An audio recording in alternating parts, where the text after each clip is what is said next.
this definitely, the lockdown situation will definitely cause a stressful situation for a lot of people in terms of, number one, there will be restriction to access of care.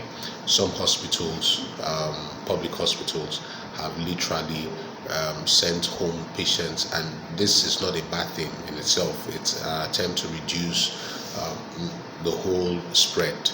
Another thing that could happen in a time like this is also shortage of medication, not because the medications are not available, but because people don't have access to get them, because of the no movement restriction in the movement of people from place to place.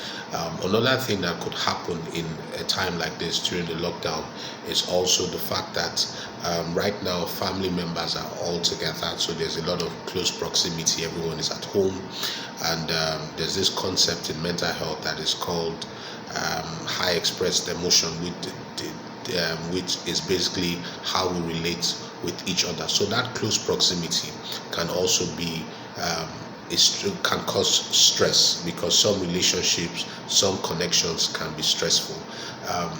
Another thing too that can be stressful in a time like this is the whole isolation thing, the whole distance thing. I mean, people who struggle with, who may have tendencies to self-harm themselves, this may just create a risk for them, and there will be boredom.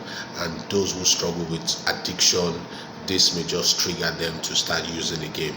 And then finally, another thing that could be stressful in a time like this is the whole fear.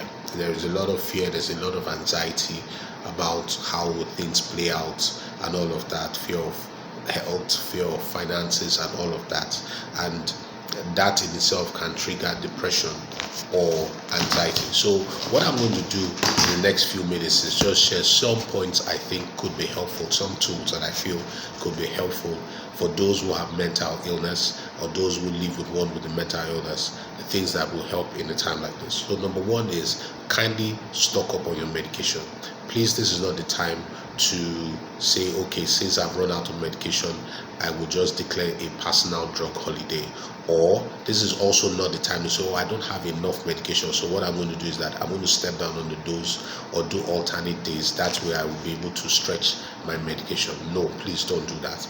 This is the time to stock up on your medication, please. Take extended appointments, buy enough medications, and keep. Number two thing is also please keep contact with your provider. So your provider here could be your counselor, could be your psychiatrist, could be your sponsor for those who are going through drug addiction program.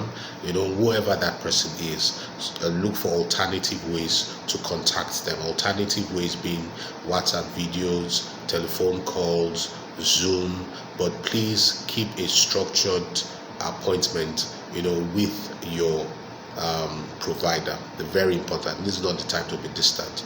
Number three thing is, like I mentioned earlier, for family who have loved ones, this is the time to avoid being overly critical towards their behavior, being hostile towards them, and also being emotionally over involved in their business. What I mean by that is being overly intrusive. Yes, you should pay attention to how they're using their medication and all of that, but please do not be too pushy. This is all these three things I mentioned. It's called high expressed emotion, and it's a known risk factor for relapse, particularly with those suffering with schizophrenia. The fourth and final thing I would say is that create a routine for yourself. So to avoid boredom, particularly those struggling with addiction and all that, keep busy. Create a routine for yourself, routine of exercise, routine of reading a book, routine of even calling up and checking up on others, routine on taking your medication.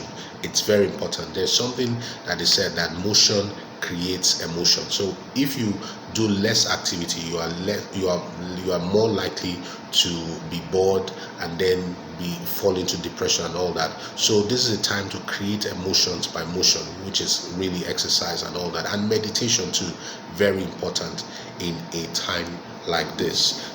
Finally, there's something we say about activity scheduling, so which is still what I'm talking about, the routines and being busy. create an activity for yourself. Plan out daily what you will do so that you can be busy and not bored. In the meantime, as usual, please stay home and stay safe. I hope this was helpful. Thank you very much.